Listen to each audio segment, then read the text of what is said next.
Senator Deacon, Nova Scotia. Thank you very much, Speaker. Honourable colleagues, based on my second reading speech, you won't be very surprised, where I offered no solutions whatsoever, that I am going to speak in favour of Senator Tannis's amendment. Colleagues, I recognize that it's rare for the Senate to amend a Budget Implementation Act, as it should be. Some have said that perhaps it may put amending the Budget Implementation Act may put the Senate's reputation at risk. I completely disagree under these circumstances and with this specific issue. In 2017, as senators debated whether to hive off a portion of the budget bill for further study and debate, the Prime Minister offered that, and I quote, "It was important to understand that the House of Commons has authority when it comes to budgetary matters."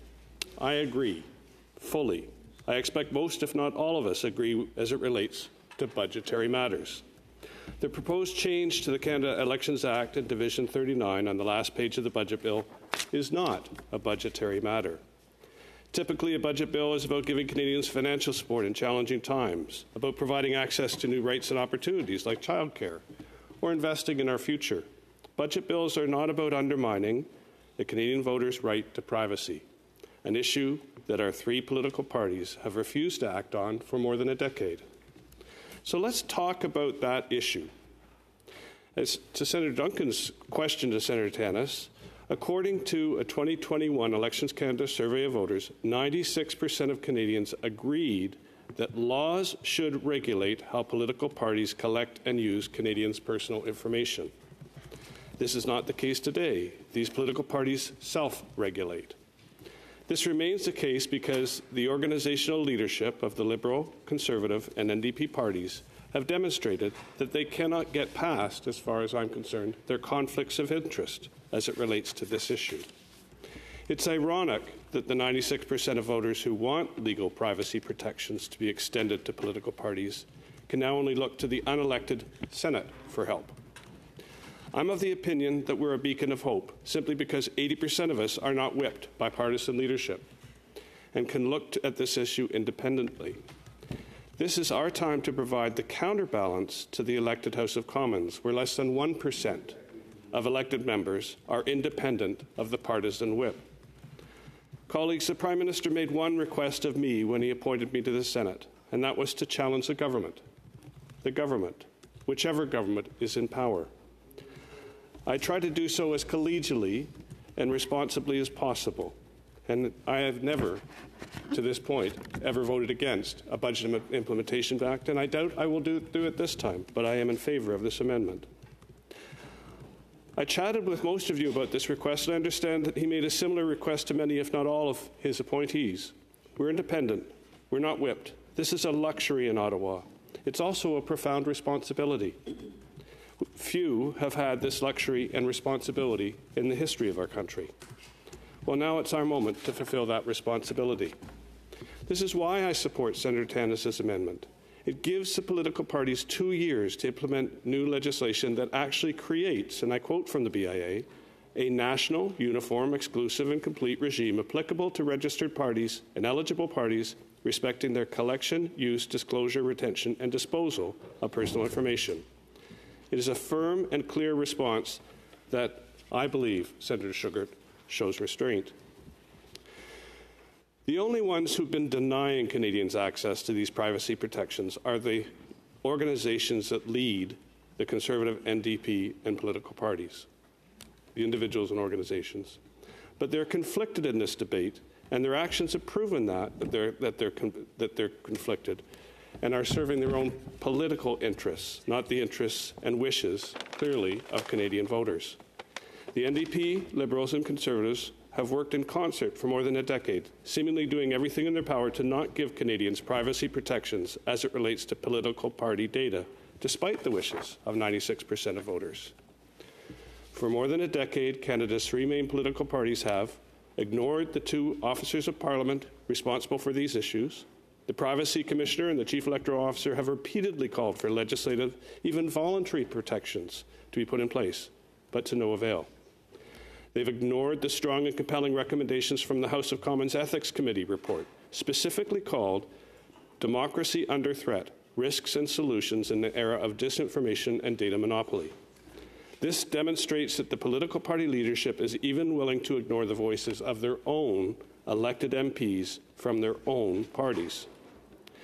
And they've joined forces to thwart the efforts of BC's Privacy Commissioner by challenging the Commissioner in BC's Supreme Court to stop him from trying to protect BC voters' privacy in the perpetual absence of federal protections. As I said in my second reading speech on C-47, it's remarkable and deeply disturbing that this is one issue that unites Liberals, Conservatives, and NDP in this hyper-partisan time. It's a sad irony that instead of uniting to address the threat of foreign interference, the #1 political issue of 2023, they are united in their desire to deny Canadian voters privacy protections that almost every Canadian voter says they want. But why are privacy protections important in the first place? Large databases have been said to be like gold. True, they have enormous value. However, the architect behind much of Australia's work to develop and apply their consumer data right, my friend Scott Farrell, describes it differently. He sees data as being like uranium because it's both extremely powerful and dangerous, and it has a long half-life. That's because data can continue to deliver harms for a long time if not handled carefully. Access to large amounts of detailed personal data enable political parties to micro-target their political messaging. This personal data allows them to target and speak compellingly to the interests of increasingly narrow slices of our voter population, to motivate those voters to donate and get out to vote, as Senator Tannis alluded to. Consequently, our political parties and their messaging increasingly focuses on the issues that divide Canadians, not the issues that unite us. As I mentioned, political party organizers now openly admit that they choose their voters. Their voters no longer choose their political parties. And this is equivalent, in my mind, to digital gerrymandering. Currently, our political parties are not required to secure any voter consent, regardless of the data they gather. They do not need to be transparent in terms of the data they have or how it's used. They are not required to provide any guardrails, meaning nothing's out of bounds, and they're not accountable to an appropriate governance body. So there's no authority to which voters can complain or who can investigate abuses. There are no protections, and all of the evidence, including Division 39 and the BIA, suggests that our political parties may be very happy to keep it that way. As I said at second reading, these databases represent a powerful target for foreign adversaries who intend to interfere in our democracy. And if a political party is hit by a cyber attack, they have no obligation to report that breach to anyone. A decade of evidence suggests that the status quo will continue unless the Senate rises to the challenge of adopting Senator Tannis's amendment. One of the very first debates that I heard when I was appointed to this chamber was by the Honourable Andre Pratt, the dearly missed former colleague of so many of us. He described 4 criteria that justify the Senate's action if it were to continue pushing an amendment and to amend a government bill. In that situation, he was speaking to the message back from the House related to Bill C-45, the Cannabis Act. Senator Pratt offered that the Senate should insist on an amendment in relatively rare cases where, 1, the issue is of special importance related to our constitutional role, 2, where we are prepared to lead a serious fight and see it to its completion, 3, a significant part of public opinion is on our side, and 4, there are realistic prospects of convincing or forcing the government to change its mind. These 4 points have helped me as I considered Senator Tannis's amendment, and if adopted, our potential response to the government if they were to reject this reasonable amendment. I firmly believe that it was entirely inappropriate to include Division 39 in this budget bill. Regardless, Senator Tannis's amendment gives the Conservative, Liberal, and NDP party leadership what they want, and it gives us the confidence that Canadians' privacy rights will ultimately be protected. This amendment also allows us to fulfill each of Senator Pratt's criteria. It provides a counterbalance to the whipped House of Commons, where the leadership of the political parties are conflicted, denying Canadian voters their fundamental right to privacy. I would argue that it fulfills the distinct constitutional role of the unelected Senate while respecting the House of Commons' ultimate authority on budget matters. It empowers us to fulfill the objective of the serious fight that has been led by officers of Parliament, the officers of Parliament who are responsible for these issues, and by the House Ethics Committee, who saw and warned that the status quo represents threats and risks to our democracy, and finally, by a provincial privacy commissioner who has been trying to protect the privacy of BC voters when the federal political parties refused to do so voluntarily. These collective efforts have been rebuffed for more than a decade by the political party leadership that has a blatant conflict of interest. It also responds to the public's conviction, not just its opinion, its conviction. 96% of Canadians want political parties to provide legal privacy protections. The last 10 years have clearly demonstrated that if Canadians are to get those privacy protections, the whipped House of Commons will not lead the way.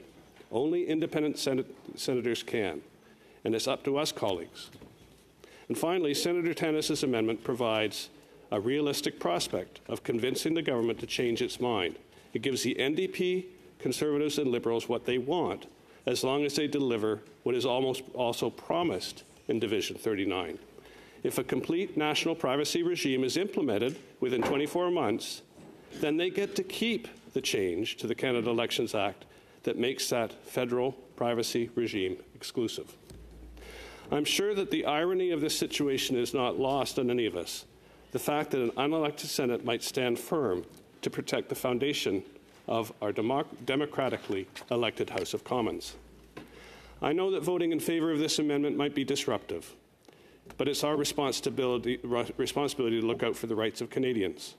Only the Senate can finally bring certainty to the 96% of Canadians who want legal political party privacy protections. For me, the question is clear. If you agree with the 96% of Canadians that laws should regulate how political parties collect and use Canadians' personal information, then this is the moment to stand firmly behind and in favour of Senator Tannis's amendment. If we choose to stand firm, which I desperately hope that we will, I think the Senate will have done something for which we can be incredibly proud and for which Canadians will someday be thankful. Thank you, colleagues. Senator, you have a question? Senator Wu?